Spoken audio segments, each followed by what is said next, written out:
Bueno, ahí está grabando. Bueno, vamos a empezar entonces con la unidad 5. Vamos a empezar con la forma. Siempre tratando de seguirle el programa con el libro, nuestro código y nuestro resumen.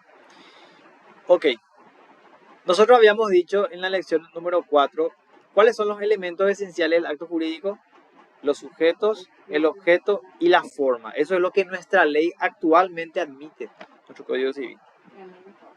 Ya la causa es una concepción, ese cuarto elemento que denominamos causa, ya más que nada una doctrina romanista que queda descartada en nuestro código civil actual. Para Bonifacio Ríos, dice él, es la observancia del conjunto de requisitos legales respecto a las solemnidades al tiempo de la formación del acto para que la voluntad adquiera vida jurídica. O sea, la ley te dice qué pasos tenés que realizar para que ese acto tenga eficacia, tenga validez jurídica. En algunos casos, la ley te dice, para que el acto de transferencia de derecho de propiedad sea válido, tenés que cumplir con este y con este requisito. Entonces ahí recién ese acto es válido. Para otros tipos de actos, la ley te dice, no es necesario ninguna formalidad. Con tal de que ustedes estén de acuerdo, pueden celebrar el contrato como ustedes quieran, siempre y cuando no se salgan del marco de la ley. Entonces, la forma puede ser de distintas maneras. Puede ser formal, solemne, no solemne, puede ser no formal, pero la ley te va diciendo cómo tenés que llevar a cabo, para hablar así en una manera general, la ley te dice cómo tenés que llevar a cabo ese acto para que ese acto sea eficaz. Te da como una receta. Dice, Vélez decía que es el conjunto de prescripciones establecidas por la ley respecto a las solemnidades que deberán de observarse al tiempo de la realización del acto jurídico, ¿verdad? Que es la receta jurídica para que ese acto sea eficaz. Y según qué acto jurídico vayas a realizar, hay distintas recetas jurídicas, ¿verdad? De Gasperi sostenía que es acto jurídico exteriorizado por subordinar expresamente la ley. Su forma es la sustancia o contenido de las solemnidades, a cuya observancia, subsistencia y validez. Medio raro el texto, pero lo que quiere decir de Gasperi es que la ley, o las formas, mejor dicho, están subordinadas a la ley. La ley te dice cómo tenés que llevar a cabo para que si vos llevas a cabo tal cual la ley te lo prescribe, eso va a tener subsistencia y va a ser válido. Entonces, la ley, como te digo, te da la receta jurídica de cómo vas a llevar a cabo este tipo de actos jurídicos, este tipo de actos jurídicos y este tipo de actos jurídicos. Si llevas a cabo de esa manera y si te mantenés dentro de esa fórmula que la ley te dice, entonces ese acto subsiste, tiene vida y es válido, produce efecto. Por nuestra parte, podríamos simplificar diciendo, son requisitos respecto a la solemnidad del acto jurídico. Exactamente, son requisitos que la ley te establece. Esto pues fue evolucionando. Vamos a ver el formalismo en el derecho. El derecho romano primitivo, dice, era eminentemente formalista. Se van a acordar de la estipulatio, de la in iure cessio, ¿verdad? Claro, todo era verbal, solemne y tenía que hacerse al pie de la letra. Las voluntades importaban menos que la formalidad. O sea, en Roma, en el derecho romano antiguo, la formalidad lo era todo. No importa si quisiste o no quisiste, o te jodieron o te mintieron. Si cumpliste la formalidad, se cumple el efecto de la ley. Eso era el derecho romano antiguo. Su función era, en aquel entonces, dar seguridad a las transacciones y publicidad al acto, ya que no existía la escritura, los registros y otros medios de publicidad, además de dar precisión, certidumbre y despertar la atención de las partes y testigos. Por eso siempre todos los actos, o la mayoría de actos jurídicos, tenían testigos, para que ellos puedan dar fe de que se cumplieron las solemnidades que eran necesarias para que ese acto tenga efecto. Eso en el derecho romano. Ese rigorismo, o sea, no sé cómo llamarle, ¿verdad? esa forma de ser tan estricto del derecho fue cediendo con la aparición del cristianismo, esa exigencia, que daba mayor importancia a la personalidad humana y respetaba la palabra. O sea, ese es un efecto del cristianismo, ¿verdad? Dice, bueno, vamos a dejar un poquito de lado el formalismo y vamos a empezar a observar si la persona quiere o no realizar el acto y en qué circunstancias lo realizó. La aparición de la escritura como medio de prueba hizo innecesarias las formalidades y finalmente el formalismo decayó y el nuevo concepto y se empieza a avanzar, corrió el nuevo concepto de la libertad de forma. O sea, entonces en un primer momento del derecho la formalidad lo era todo. Luego esto va flexibilizándose y empieza a mirarse la voluntad de los sujetos como el elemento central del acto jurídico para que tenga realmente efecto. Actualmente la mayor parte de las transacciones se realizan con toda independencia de formalidad. Incluso la tecnología es hoy en día un medio de transacción en los contratos electrónicos. O sea, yo puedo comprar hoy por Amazon un auricular si quiero. No hace falta que se vea ninguna solemnidad. Hago clic en comprar, pongo mi número de tarjeta y ya está. O sea, eso es todo lo que tengo que hacer, ¿verdad? Son las libertades que la ley me da. La función de las formas en el derecho. Existen, dice, para dar seguridad, firmeza y publicidad a los actos. O sea, la formalidad le da cierto carácter, cierta solemnidad al acto jurídico. Anteriormente las transacciones se celebraban en el foro romano para cumplir con esos fines. Pero el sistema moderno que encontró el derecho para suplir eso son los registros públicos. Antes, bueno, había un registro unificado, donde todo se celebraba en el foro para que tenga validez. Hoy ya hay una oficina que se encarga de registrar todos los actos jurídicos, que también dan seguridad y firmeza y publicidad a los actos jurídicos. Entonces, por un lado tenemos cuán importante es la forma. La forma le da firmeza, le da seguridad al acto, la formalidad. Por otro lado, tenemos este nuevo concepto que es el principio de la libertad de formas. Dice, es uno de los principios consagrados en el mismo Código Civil, en su artículo 302, que dispone que en la celebración de los actos jurídicos deberán observarse las solemnidades prescritas por la ley. A falta de regla especial, las partes podrán emplear las formas que estimen convenientes. O sea, la ley para ciertos actos jurídicos, como yo decía al principio, te establece una serie de requisitos, una receta jurídica. Si vos querés comprar un inmueble, tenés que ir tanto a un escribano, el comprador y el vendedor, pagar el precio, inscribir ese documento, protocolizarlo e inscribirlo en los registros públicos. Más o menos esa es la formalidad que tiene que cumplirse, ¿verdad? Entonces, ahí estamos ante un acto jurídico formal solemne. Tiene que cumplirse. La ley te dice que tiene que hacerse así. Ahora bien, si la ley no te exige una formalidad, no dice en la norma cómo tiene que hacerse, entonces vos podés hacer o realizar ese acto jurídico como vos quieras. Siempre y cuando las partes estén de acuerdo, ¿verdad? El principio de libertad de formas es de gran importancia, pues junto con el de la autonomía de la voluntad, permite que las partes puedan arreglar sus derechos de la forma que más les convenga, salvo cuando la misma ley exige una forma determinada. Claro, si la ley no te dice cómo tiene que ser, vos podés hacer como querés siempre y cuando estén de acuerdo las partes. En caso, dice, caso en el que deberán cumplir el acto de esa forma, como sucede en los enunciados por el artículo 700, ¿verdad? Y cuando nos vamos al artículo 700 del Código Civil, hablamos de la partición de condominio, transferencia de inmuebles, de rodados, etcétera, etcétera, etcétera. Cuando hablamos de testamentos también, sucesiones, poderes, todo eso tiene una formalidad ya preestablecida en el artículo 700 del Código Civil.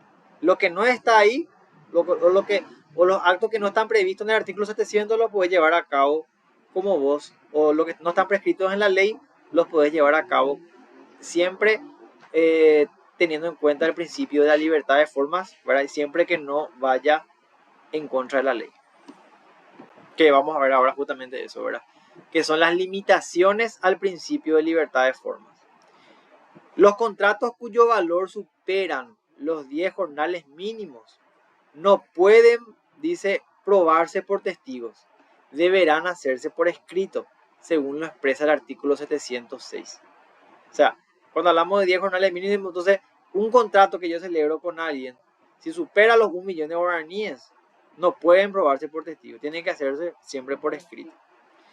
El artículo 399 establece que los instrumentos firmados requieren la firma de las partes para su validez, por lo que, por más libertad de forma que exista, los actos por lo menos deben estar firmados. O sea, si yo estoy comprando eventualmente, no sé, un lavarropas, tiene que existir un documento por lo menos firmado, o si estoy contrayendo una deuda, tiene que haber un documento firmado por las partes. Y si eso supera los 10 jornales, ¿verdad? Asimismo, el artículo 400 establece que los instrumentos privados que contengan convenciones bilaterales deben redactarse en tantos ejemplares como partes haya. O sea, si hay 2 partes en ese acto, entonces tiene que haber 2 ejemplares. Si hay 5 partes en ese acto, pues tiene que haber 5 ejemplares. A esto se le denomina doble ejemplar. En cuanto a la expresión del número de ejemplares suscritos, ello se cumple cuando al final del acto se ven frases como: este instrumento se redacta en 2 ejemplares de un mismo tenor y a un mismo efecto. O sea, es una formalidad exigida por la ley. O similares. También cabe destacar que las partes pueden no firmar el ejemplar del contrato que se queda en su poder, pero sí deben firmar los ejemplares de los demás contratantes. O sea,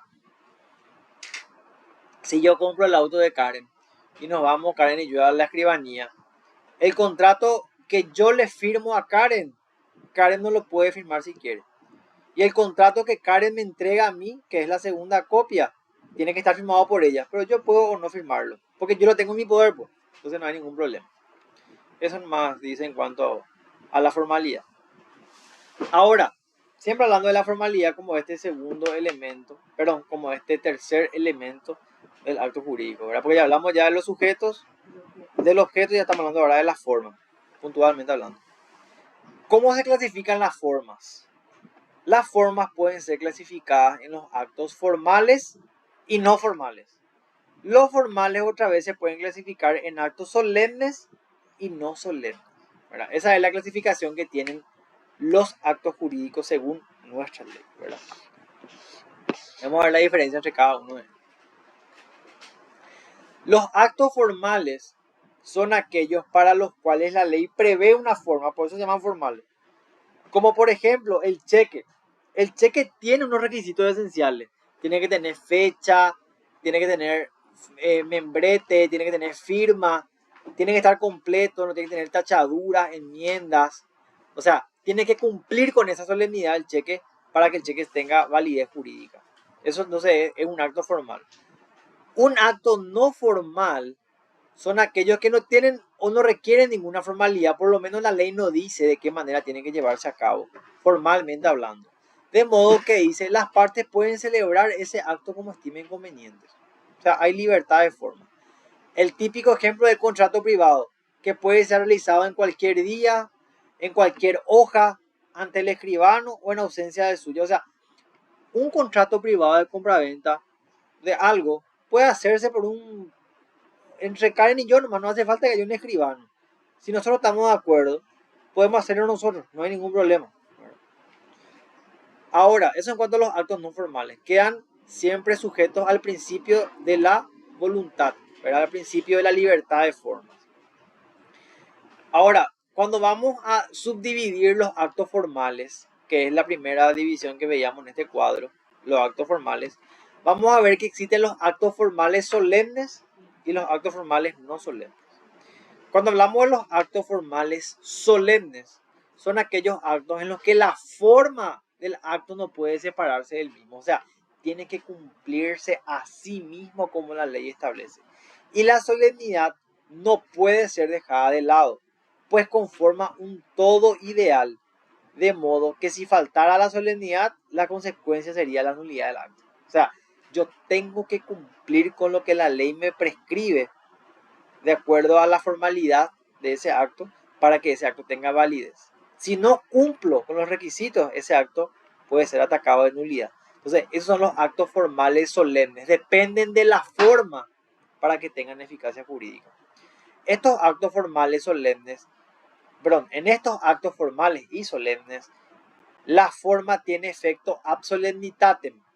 Ejemplos de actos solemnes serían el matrimonio, el testamento hológrafo, que se hace de puño y letra por el testador. O sea, cuando hablamos de efecto ab solemnitatem, quiere decir que el efecto jurídico está dado por el cumplimiento de la solemnidad. Por eso está sujeto a la solemnidad. Por eso dice efecto ab solemnitatem. Dependen de la solemnidad. Si no se cumple la solemnidad, no se produce el efecto. Ahora, o por lo menos la prueba del acto es el cumplimiento de la solemnidad. Eso es ab solemnitatem. Cuando hablamos de los actos formales no solemnes, son los actos por los cuales la ley prevé una determinada forma, al igual que los formales solemnes, pero con la diferencia que su inobservancia no conlleva la nulidad del acto. Pues aquí el efecto es aprobación, es decir, la forma es exigida a solo efecto de la prueba.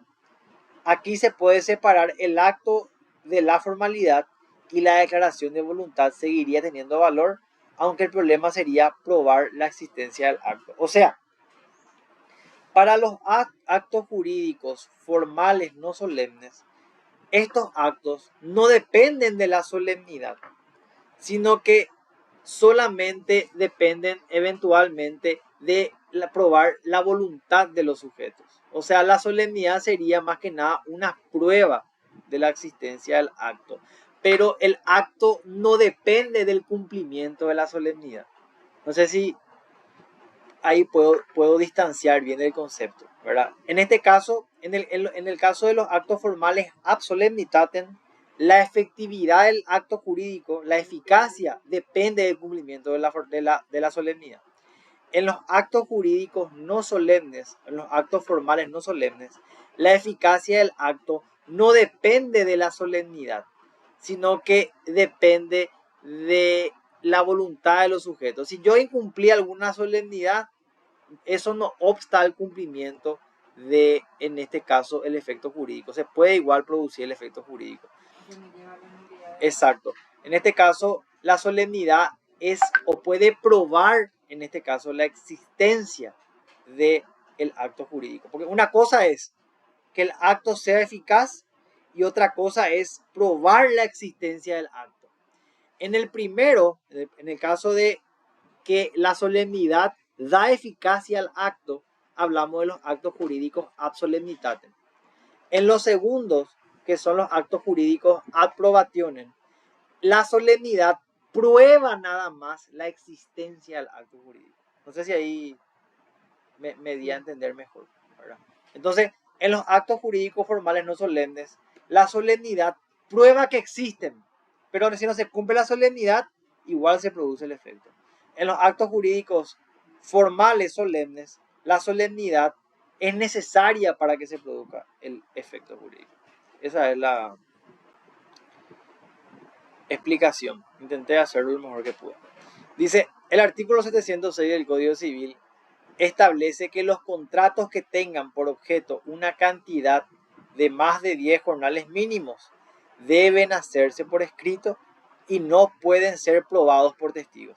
En este caso, dice, si un contrato por una cantidad superior a los 10 jornales no se hace por escrito, sino de manera verbal, el contrato de todos modos existe, aunque ante un eventual incumplimiento por la parte afectada, le será muy difícil, por no decir imposible, probar la existencia del contrato. Entonces, en este caso, el contrato es la solemnidad que sirve como medio de prueba para ¿qué? Para probar la existencia del acto. Esos son los actos jurídicos ad probationem, o sea, los actos jurídicos formales no solemnes. Ahora bien, en los casos del artículo 700 del Código Civil, si no se observa la formalidad, el contrato no queda concluido como tal, no llega a cumplir con su objetivo, aunque sin embargo da oportunidad a que se pueda demandar la obligación de hacer una escritura pública. Entonces, en los actos jurídicos ad solemnitatem tiene que cumplirse la solemnidad, tiene que darse la solemnidad. Si no se da la solemnidad, no se produce el efecto jurídico. Por otro lado, pueden hacer eventualmente la obligación de hacer una escritura, pero no se produce el efecto jurídico que está previsto en la ley. Eso en cuanto a los actos jurídicos que pueden ser, entonces, formales y no formales. Los formales tienen una forma establecida en la ley, que pueden ser ab solemnitatem, que es cuando depende del cumplimiento de la solemnidad para que se produzca el efecto, y ad probationem, cuando la solemnidad prueba nada más que la existencia del acto jurídico. Y cuando hablamos de los actos jurídicos no formales, son aquellos actos que no dependen de una forma y están dejados a la libertad o al principio de libertad de forma, ¿verdad? Que es la autonomía de la voluntad. Ok. Ahora, yendo a la teoría del instrumento. ¿Dónde estamos? Unidad 5 estamos, ¿verdad? Teoría del instrumento. Queda todavía unos cuantos, chicos. Bueno. Teoría del instrumento. Instrumento proviene del latín, dice instrumentum, que eran todos los escritos emanados de los otorgantes del acto, cuyo significado era instruir, dar a conocer, hacer saber e informar. Entonces, instrumento podríamos decir que es un documento. El instrumento es una especie de documento, de modo que cabe hacer la diferenciación. Primeramente cabe decir que el documento es el género, mientras que el instrumento es la especie. O sea, el documento podemos decir que es un concepto mucho más general, ¿verdad? El documento puede ser cualquier tipo de cosa. El instrumento, en este caso, hablamos de la cosa específica, que es ese escrito que es para dar a conocer, hacer saber e informar. ¿Está bien? El documento es toda forma de dejar testimonio del pensamiento humano. Puede ser... Y el instrumento es el escrito que contiene derechos y obligaciones. Ahí está muy bien desarrollado. El instrumento puede ser público y privado. Los privados los veremos a continuación y de los públicos nos ocuparemos ulteriormente. Ulteriormente es posteriormente, hermano. Pero bueno. El instrumento público... para que pase la moto ahí. El instrumento público tiene fecha cierta, presunción de autenticidad y sirve de prueba contra terceros. Además, debe cumplir las formalidades legales y sus idiomas solo pueden ser los oficiales de la República, es decir, castellano y guaraní. Voy a volver a leer esto porque esto es clave, esto va a salir en el examen, pero no así, va a salir como pregunta de casuística. El instrumento, puede haber, de vuelta, instrumentos públicos y privados. El instrumento público tiene fecha cierta, se conoce la fecha, que es la fecha de su celebración. Se presume que es auténtico por su condición de instrumento público y sirve de prueba contra terceros. Viste que están las partes y están los terceros. O sea, esto sirve de prueba contra terceros. Además, debe cumplir con las formalidades legales. ¿Qué quiere decir eso? Que el instrumento público es un documento que necesita del cumplimiento de la formalidad establecida en la ley. O sea, es ad solemnitatem. Y sus idiomas solo pueden ser los oficiales, castellano y guaraní. ¿Está bien? Ahora, cuando hablamos de instrumentos privados, son consecuencia de la aplicación del principio de voluntad de forma. Lo puedo celebrar en cantonés también si quiero, no hay ningún problema.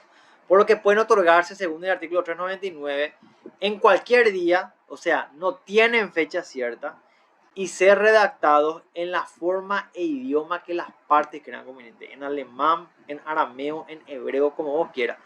Siempre que las partes estén de acuerdo, puede hacerse. Hay libertad de forma. Aún así, existen ciertos instrumentos privados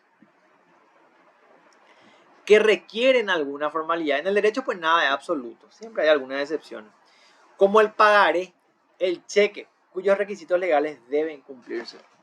Los instrumentos privados pueden redactarse en cualquier día, lugar, hora e idioma. No se requiere presencia del oficial ni de testigo. O sea, puede hacerse entre los peros nomás. a cuatro paredes. Estos instrumentos solo prueban entre las partes y sus sucesores universales. Entonces, el instrumento privado solamente sirve para las partes y nuestros herederos. Solamente para nosotros sirve el instrumento privado. ¿Y cuál era el instrumento público? El instrumento público sirve también contra terceros. O sea, puede otorgarse, más arriba. El instrumento público también, sí, sirve de prueba contra terceros. El instrumento privado solamente entre las partes y los sucesores universales de las partes. No tienen fecha cierta, como yo decía recién. Y aunque intervenga el escribano público como certificador de firmas, eso no lo convierte en instrumento público. Atención acá, porque Marcelino Gauto dice otra cosa. Pero el Código Civil, el concepto es que aunque el instrumento privado tenga certificación de firma, eso no lo convierte en instrumento público. Por ejemplo, un pagaré va a tener fecha cierta desde que se lo presente al juzgado para su cobro. Antes de eso, como instrumento privado, no tiene fecha cierta. Un contrato privado con certificación de firma no lo convierte en instrumento público, porque la certificación de firma solo da fe de que las partes firmaron frente al escribano.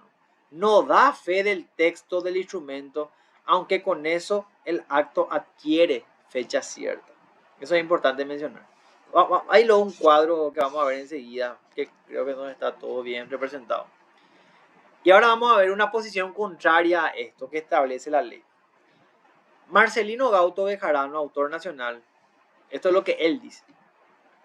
Sostiene que los instrumentos privados con certificación de firma por escribano público se convierten en instrumentos públicos, dice, basado dicha postura en el inciso B del artículo 375.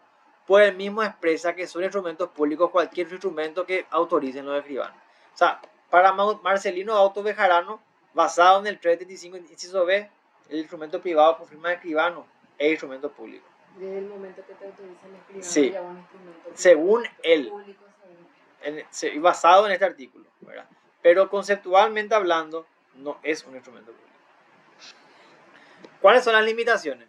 Aunque el instrumento privado se rija por el principio de la libertad de formas, existen dos limitaciones contenidas en el artículo 399 y 400. Es decir, todo instrumento privado debe tener mínimamente la firma de las partes y tantos ejemplares como intereses distintos existan, lo que se denomina doble ejemplar. Entonces, para que ese instrumento privado tenga validez jurídica, mínimamente ese instrumento tiene que estar firmado y tiene que haber la misma cantidad de ejemplares que partes. Si hay dos partes, dos ejemplares. Si hay tres partes, tres ejemplares. Bueno, vamos bien, ¿me seguís?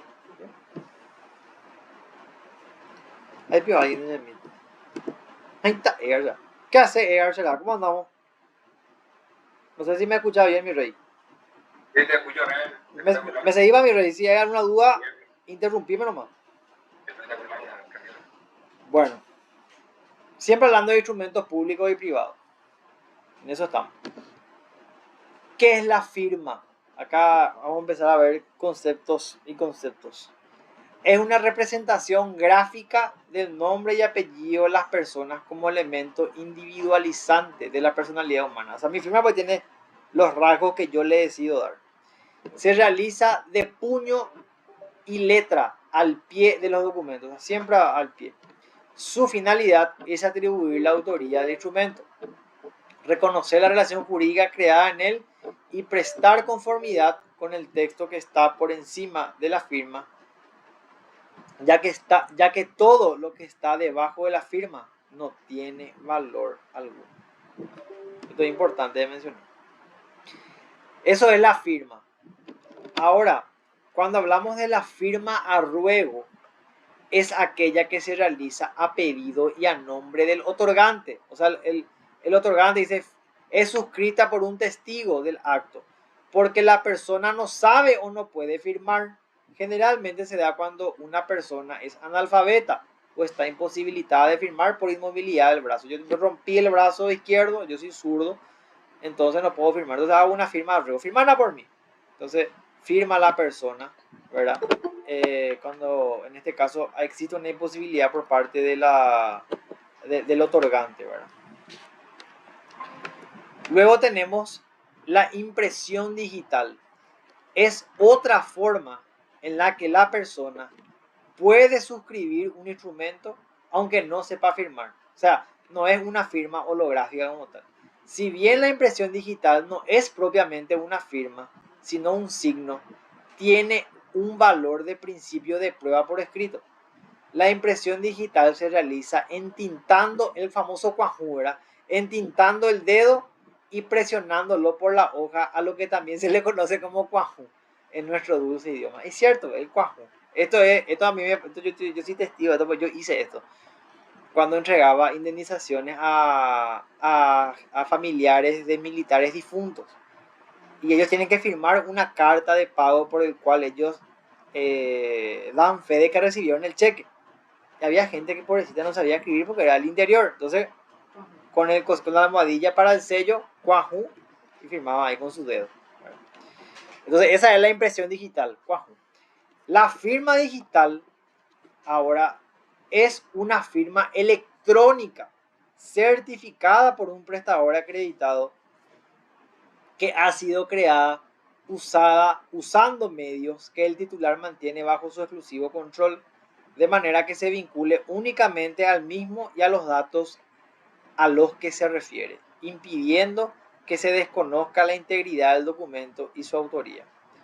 Existe también la firma electrónica, que es el conjunto de datos electrónicos integrados, ligados o asociados de manera lógica a otros datos electrónicos utilizados por el signatario como su medio de identificación, que carezca de alguno de los requisitos legales para ser considerado firma digital.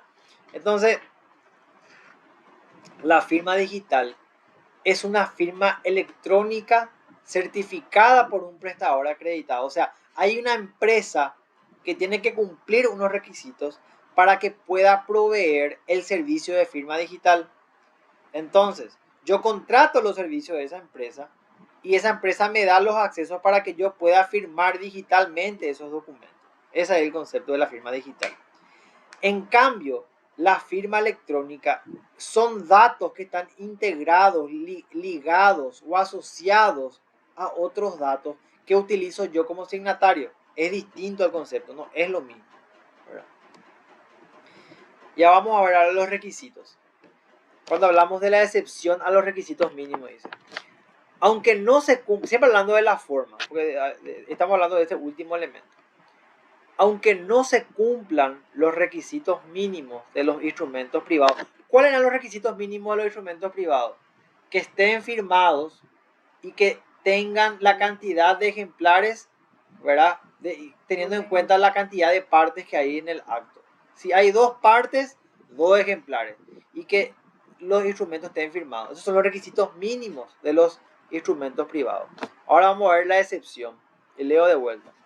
Aunque no se cumplan los requisitos mínimos de los instrumentos privados para la validez del acto, este igual puede ser válido si cumple con lo que reza el artículo 401 del Código Civil, es decir, cuando uno de sus otorgantes haya cumplido todas las obligaciones por él asumidas en la convención, uno de sus otorgantes, siempre que por otras pruebas se demuestre que el acto fue concluido de manera definitiva, si de común acuerdo las partes depositaron el instrumento en poder de un escribano y de otra persona encargada de conservarlo, y cuando los otorgantes cumplieren con posterioridad en todo o en parte las obligaciones contenidas en el instrumento, la ejecución por uno de ellos sin que concurra o intervenga el otro no impide que el vicio subsista, y respecto del último, y si quieren alegar falta de requisito, presentar su respectivo ejemplar.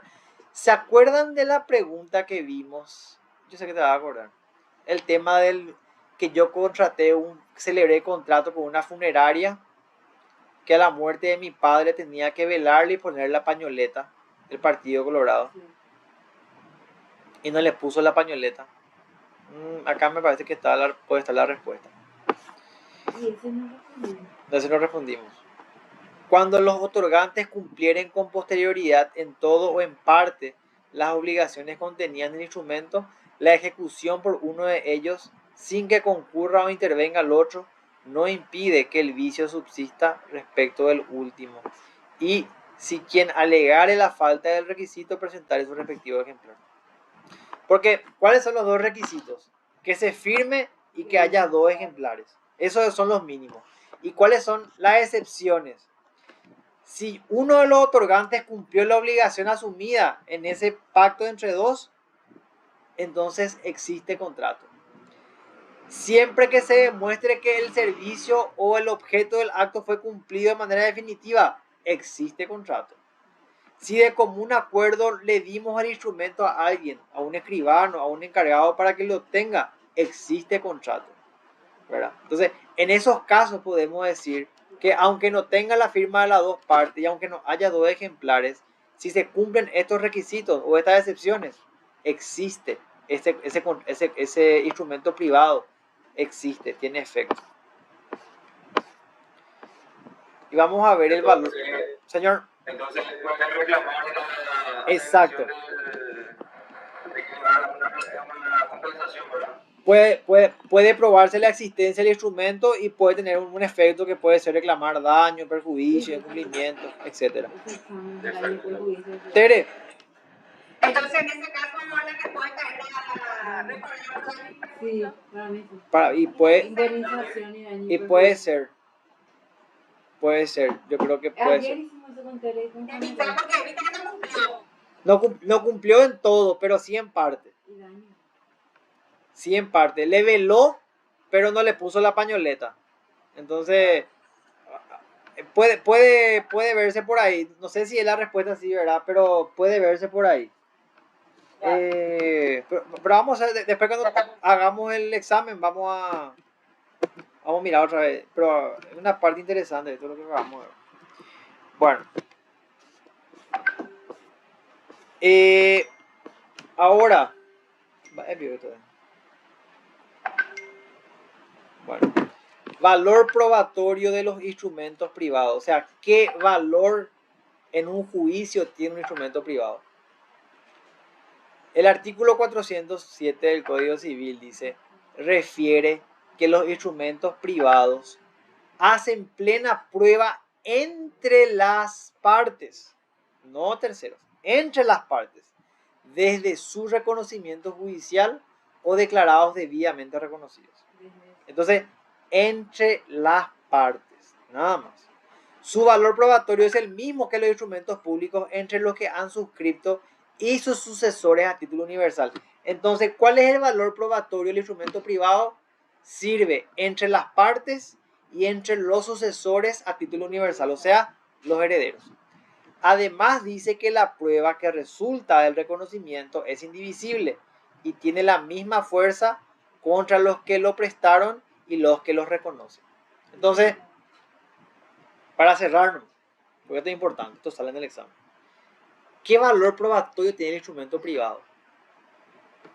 Entre las partes que suscribieron el instrumento y entre los sucesores universales de las partes que suscribieron ese instrumento. O sea, si yo celebré un contrato privado con Karen, ¿qué valor probatorio tiene ese contrato privado? Entre Karen y yo, siempre que haya sido reconocido judicialmente, y si yo me muero, entre mis sucesores universales. O si Karen se muere, entre los sucesores universales de Karen. Solamente tiene valor probatorio entre esos sujetos, las partes y los sucesores universales. De vuelta, hablando del reconocimiento de los instrumentos privados.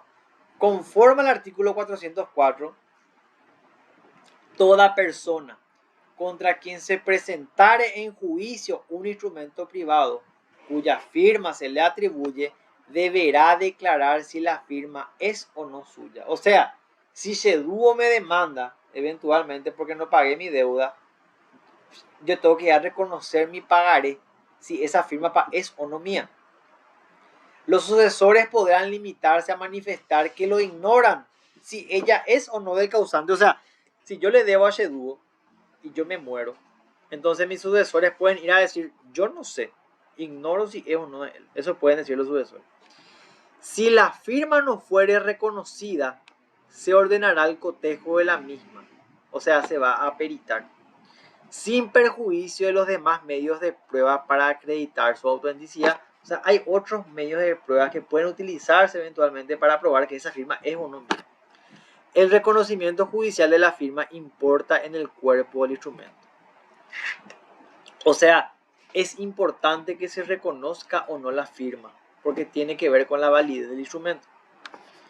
En los juicios ejecutivos, que es lo que acabo de decir, lo del pagaré, el demandante presenta un título, seduo, o sea, presenta el pagaré, y afirma que la firma que obra en el mismo pertenece al deudor, o sea, seduo dice, esta firma es de Suazo. Por lo que este debe, o sea, por lo que Suazo tiene que concurrir a reconocer su firma. Y por lo que se denomina apercibimiento, se establece que si la persona no concurre, o sea, si yo me hago alguien votado y no me voy a reconocer mi firma, se entenderá que es mía y se iniciará propiamente con la ejecución. O sea, si yo no me voy a reconocer mi firma y si me piden que me vaya a reconocerla y no me voy, estoy aceptando que es mi firma. Ahora bien, si la persona se presenta a negar su firma, yo me voy y digo, no, esa firma no es mía. Y una pericia caligráfica va a determinar si es o no mi firma. Si resulta que es mi firma, se me va a recargar un 30% de la demanda. O sea, si yo me voy a la secretaría a mentir y decir que no es mi firma, y se prueba mediante una pericia que sí es mi firma, 30% más me tiene que pagar. Muy bien. Forma de reconocimiento. ¿Cuáles son las formas en las que yo puedo reconocer mi firma? Puede ser expresa o tácita. La forma expresa es cuando yo le digo al juez, señor juez, sí, esta es mi firma. Y la forma tácita se da por el silencio. O sea, si me quedo en mi casa en Botabú, la parte que debe reconocer su firma no lo hace. No afirma ni niega si es o no suya. Caso en que se considera que efectivamente es su firma por medio del apercibimiento. O sea, es como un castigo. Si no te vas a reconocer, implícitamente estás reconociendo que es tuyo. Eso en cuanto al reconocimiento de la firma. ¿Y qué efecto tiene el reconocimiento de la firma? Conforme al artículo 404, el reconocimiento judicial de la firma importa el reconocimiento del cuerpo del instrumento. O sea, si reconozco la firma, estoy reconociendo que firmé y que existe el pagaré. Por lo que si se reconoce judicialmente la firma en un pagaré, el firmante está obligado a pagarlo. O sea, yo estoy validando la existencia del pagaré, por lo tanto quedo obligado a pagar ese pagaré o a cumplir con el pago con el que me obligué a firmar el pagaré. Ese es el efecto de reconocer la firma. Ahora, cuando hablamos de la indivisibilidad de la prueba del reconocimiento tiene la misma fuerza contra quienes lo reconocen y contra quienes lo presentaren. Es decir, no se puede aceptar solo la parte del instrumento que le favorece a uno y desechar lo que lo perjudica. Si una persona presenta un contrato privado y busca que se reconozca la firma del otro firmante y por alguna vía se llega a la conclusión de que es su firma, el contrato obliga a ambas partes a los términos del contrato, no solo a la persona cuya firma fue reconocida. O sea, si yo firmo un contrato contigo de provisión de servicios y se prueba eventualmente en un juicio que esa es mi firma, entonces lo que quiere decir eso es que prueba la existencia del contrato y tanto vos como yo estamos obligados a cumplir ese contrato. No solamente yo, que soy el obligado, también vos. Ambas partes quedan obligadas a reconocer ese contrato o a reconocer lo que estipula las obligaciones y las cargas de ese contrato. Eso en cuanto a la indivisibilidad de la prueba, ¿verdad? Y ahora vamos a ver la indivisibilidad de la prueba de reconocimiento con respecto a terceros, porque cuando hablamos de la indivisibilidad de la prueba es entre las partes, ¿verdad? Ahora vamos a ver con respecto a terceros. Dice, conforme al artículo 408, los instrumentos privados, aunque estén reconocidos, no prueban contra terceros o los sucesores a título singular la verdad de la fecha expresada en ellos. Si bien la prueba es indivisible, ella no prueba contra terceros ni sucesores singulares. Y esto es importantísimo. El instrumento público reconocido en juicio solamente es prueba entre las partes y los sucesores universales de las partes, no contra terceros ni sucesores singulares. ¿Cuáles son los sucesores a título singular? El legado. ¿Quiénes son los terceros? Personas que no son parte en ese contrato. Entonces, eso es importante mencionar. Y quiero recalcarlo porque tiene que quedar muy bien fijado esto. El instrumento privado, o sea, el contrato privado, solamente su reconocimiento sirve de prueba entre las partes y los sucesores universales de las partes. No contra terceros ni sucesores a título singular. El público, las partes, Exacto, el público sí, pero el instrumento privado que estamos viendo ahora, ese es su alcance. Ahora, el reconocimiento de incapaces. Dice, los incapaces no serán admitidos para reconocer su firma, aunque hubieran suscrito la misma siendo plenamente capaces, según lo expresa el artículo 406. Juan firmó un contrato privado y luego fue declarado interdicto. En este caso, Juan no puede reconocer su firma, por más que haya firmado. Entonces, en este caso seguramente tiene que, no sé, ir el representante de Juan, ¿verdad? Pero Juan, ya porque es incapaz, no tiene la obligación de ir a reconocer su firma, ¿verdad? La ley, el artículo 406 le ampara en este caso. Sí, podemos hablar de incapaces cuando hablamos de los que están sujetos a interdicción, inhabilitación o menores de 14 años. Esos son los incapaces absolutos. Ok. Ahora, modo de adquirir fecha cierta. ¿Se acuerdan que en los instrumentos privados no existe fecha cierta? Por lo menos antes de que el juez o antes de que esté en juicio, antes de que lo reconozca el juez. Pero antes de ese momento, ese instrumento privado no tiene una fecha cierta. ¿Cómo se adquiere fecha cierta en los instrumentos privados? Dice, los instrumentos privados adquieren fecha cierta conforme al artículo 408 de la siguiente manera. Al exhibirse en juicio o repartición pública, si allí quedara archivado. Ahí recién adquiere fecha cierta ese pagaré, ese contrato privado. Autenticado o certificado por escribano público. Ahí recién adquiere fecha cierta. Transcritos en cualquier registro público y si fallece o queda imposibilitado física o permanentemente para escribir la parte que lo firmó, extendió o firmó como testigo. A partir de ese momento, recién adquiere fecha cierta el instrumento privado. Antes de estos momentos, ese instrumento privado no tiene fecha cierta. El instrumento público sí adquiere fecha cierta en el momento que se celebró, pero el instrumento privado no tiene fecha cierta. Ese también es un detalle muy importante. Ahora, cuando hablamos de la firma en blanco, esto pasa muchísimo. Es usada generalmente en los negocios mercantiles, como el cheque en blanco o el pagaré en blanco.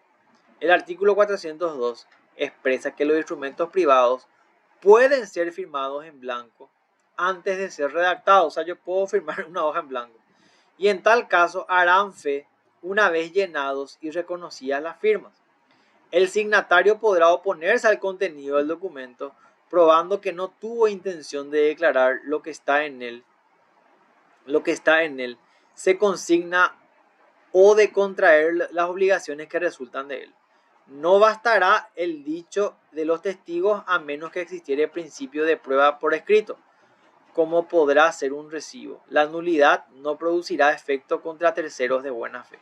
Entonces, la firma en blanco es una figura que se utiliza en los negocios mercantiles, pero si el que firmó el blanco ve intereses contrarios a los de él, él puede oponerse eventualmente probando que no tuvo intención. Puede hacerse eso. En cuanto a la validez, dice, los instrumentos privados con firma en blanco hacen fe una vez llenados y reconocidas las firmas, salvo caso de abuso. Cuando hablamos de reconocida la firma, es cuando ante el juez el signatario, o sea, el que firmó, reconoce su firma. A partir de ahí adquiere validez ese documento. Cuando hablamos de abuso, dice en el uso excesivo y malintencionado de un derecho. En nuestro caso, una persona puede firmar un cheque o pagaré con varios campos sin llenar por la confianza. ¿Cuántos jefes hay que tienen a los que tienen firmado su chequera y le dejan a su secretaria? ¿Verdad? Eso pasa muchísimo. Sí.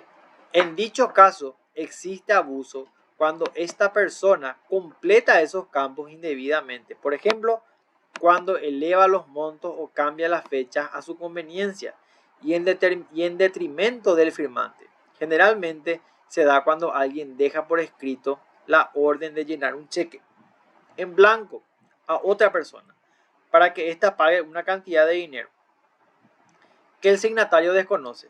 El poseedor del cheque deberá cumplirlo o será directamente responsable por abusar de la confianza. O sea, yo le dije a Karen, Karen, te dejo mi chequera, pagan un poco la luz. Yo no sé cuánto es. Y firmé el cheque. Y Karen, en vez de poner 500.000, pone 5 millones. Entonces, eso es abuso, ¿verdad? Eso se entiende como abuso. Notas marginales son aquellos que están escritos o firmados por el acreedor en el margen, dorso o a continuación de un documento privado o en poder del deudor. Estas probarán conforme al artículo 409 para liberar al deudor, pero no para establecer una obligación adicional. Entonces las notas marginales son las que están escritas o firmadas por el acreedor en el margen, dorso o a continuación de un documento privado o en poder del deudor. Estas probarán para liberar al deudor, pero no para establecer una obligación adicional. O sea, las notas marginales las hace el acreedor en beneficio del deudor, no para obligarlo. Y las cartas misivas son expresiones escritas de ideas, anhelos, sentimientos y voluntades de una obligación jurídica. Son consideradas instrumentos que pertenecen al destinatario y su inviolabilidad está garantizada por la misma Constitución Nacional en su artículo 36. Pueden ser utilizadas como medio de prueba, especialmente cuando se refieren a los contratos celebrados por correspondencia, muy frecuentemente en el comercio. Entonces la carta misiva también es una expresión de ideas, de sentimientos, anhelos. Está protegido por la Constitución y puede ser utilizado como instrumento de prueba. ¿Cuáles son las condiciones para la admisión? Para que pueda ser utilizada como medio de prueba, debe haberse obtenido la posesión de la misma por un medio lícito y quien pueda presentarla en juicio es el receptor de la misma, o sea, el destinatario. Eso es para que la carta admisiva tenga efecto y pueda ser utilizada, o sea, pueda ser admitida como medio de prueba. Ahora, carta a terceros, consentimiento de los mismos. Esto está todo en el programa. Pregunto nomás. Sí, está en el programa. ¿Está? Jesucristo será. Bueno. Las cartas dirigidas a terceros no podrán ser presentadas en juicios en los que no son parte sin el consentimiento del tercero. Aún así, dice el artículo 411, establece que no se requiere asentimiento del tercero cuando deba considerarse el contenido de la carta común a él o cuando la tuviese por habérsela entregado el destinatario. Espera que no entendí. ¿Qué es la carta a terceros? Son cartas dirigidas a terceros, a tercera persona. No podrán ser presentadas en juicio. Yo le dirijo la carta a Edgar. Y no se puede presentar en un juicio que no son parte sin el consentimiento del tercero. Claro, si yo le envié una carta a Edgar, pero en el juicio estamos Karen y yo contra Karen o Karen contra mí, yo no puedo presentar una carta que yo le envié a Edgar sin el consentimiento de Edgar. Aún así, dice el artículo 411, establece que no se requiere asentimiento del tercero. O sea, en este caso hay una excepción. No requiero el ok de Edgar cuando deba considerarse el contenido de la carta común a él o cuando la tuviese por habérsela entregado el destinatario. O sea, hay una excepción. No entiendo en qué caso se utiliza eso. Me parece muy... No sé. Carta confidencial son aquellas que no crean obligaciones a su cargo, ni derecho a favor del destinatario, aunque corresponda al juez establecer el carácter de la misma. Nuestro código en el 410 nos dice que las cartas confidenciales no podrán ser utilizadas por un tercero en juicio ni con asentimiento del destinatario y será rechazada de oficio. El correo electrónico es un tipo de carta confidencial. Mira un poco. Esto es como medios de prueba. Entonces la carta confidencial no puede ser utilizada en juicio. Así de sencillo es. La carta a terceros no puede ser utilizada sin el consentimiento del tercero. Eso es importante. Y en el caso de juicios, bueno, entre partes. Y los libros y telegramas. Esto siempre hablando en medios de prueba. Fíjate que estamos hablando en medios de prueba. Los libros o registros domésticos de personas no comerciantes no constituyen pruebas a su favor. Prueban contra ellas cuando denuncian un pago recibido y cuando contienen la mención expresa de que la anotación se ha hecho para suplir la falta de título, como por ejemplo un recibo, en favor de quien se indica como acreedor. El que quiera aprovecharse también aceptará la parte que lo perjudique. Esto según el 413 dice: los telegramas están equiparados por la ley a los instrumentos privados cuando el original existente en la oficina de despacho contuviere la firma del remitente. Se presume que la copia entregada al destinatario es conforme al original y según lo establece el 414. Son medios de prueba, ¿verdad? Tanto los libros y telegramas, la carta confidencial, la carta a terceros, las cartas misivas, ¿verdad? Son medios de prueba, documentos, instrumentos privados, eventualmente utilizables o no en un juicio. Pero de esto yo no vi nada en el examen. No, yo no vi nada de esto de notas marginales, eso. No le voy a dar mucha importancia porque también mucho no le entiendo, ¿verdad? Pero hay que saber, por lo menos, para tenerla clara, así más o menos, hay que saber diferenciar, ¿verdad? La firma en blanco sabemos qué es. Yo firmo un cheque y una persona llena el monto, ¿verdad? Respecto del vínculo es la confianza. Cuando se entiende que hay abuso, cuando yo firmé el cheque y la persona en vez de poner 500.000 puso 5 millones. Ahí el instrumento se puede eventualmente utilizar ese instrumento privado como medio de prueba para alegar una especie de daño en juicio, ¿verdad? Eso está bien claro. Las notas marginales son las que están firmadas por el acreedor, o sea, por el que tiene la facultad de exigir el cumplimiento de la obligación, y eventualmente lo que hacen es liberan al deudor de algún tipo de carga, pero no le implica ¿cómo llamarlo?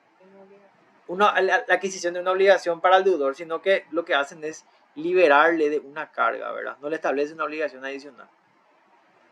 Esas son las notas marginales, ¿verdad? Las cartas misivas son expresiones de ideas, son consideradas instrumentos que pertenecen al destinatario, ¿verdad? Y está protegido por la Constitución Nacional, ¿verdad? Pueden ser utilizados como medios de prueba, ¿verdad? En especial cuando se refieren a contratos celebrados por correspondencia. Las cartas misivas pueden ser utilizados como medio de prueba. Para que pueda ser utilizado como medio de prueba, debe haberse obtenido la posesión por un medio lícito. O sea, no pude yo haber robado la carta misiva, tuve que haber concedido por un medio lícito, ¿verdad? La carta a terceros puede presentarse como prueba en juicio, pero el tercero tiene que haber autorizado eso. Es una facultad. Para realizar gestiones. Sí. Y puede, claro, y ese instrumento privado puede ser presentado en juicio siempre que el tercero esté de acuerdo. Si no, no. La carta confidencial no puede ser presentada como medio de prueba, ¿verdad? Eso es importante. En juicio, ¿verdad? Ni con el asentimiento del destinatario. Se rechaza de oficio, el correo electrónico. Y los libros y telegramas, que son personas que no realizan actividades comerciales, que hacen anotaciones. Las famosas personas que tienen su cuadernito, ¿verdad? La ama de casa que anota que le debe tanto a su usurero y que le pagó, ¿verdad? Pueden ser utilizados eventualmente como medio de prueba ¿verdad? Pero a falta de que exista un recibo o un pagaré, ¿verdad? Esos son los libros y telegramas. El telegrama puede ser utilizado como medio de prueba siempre y cuando esté firmado por el remitente. Eso también es importante, ¿verdad? El original. Bueno, con eso terminamos la unidad 6, justito 1 hora.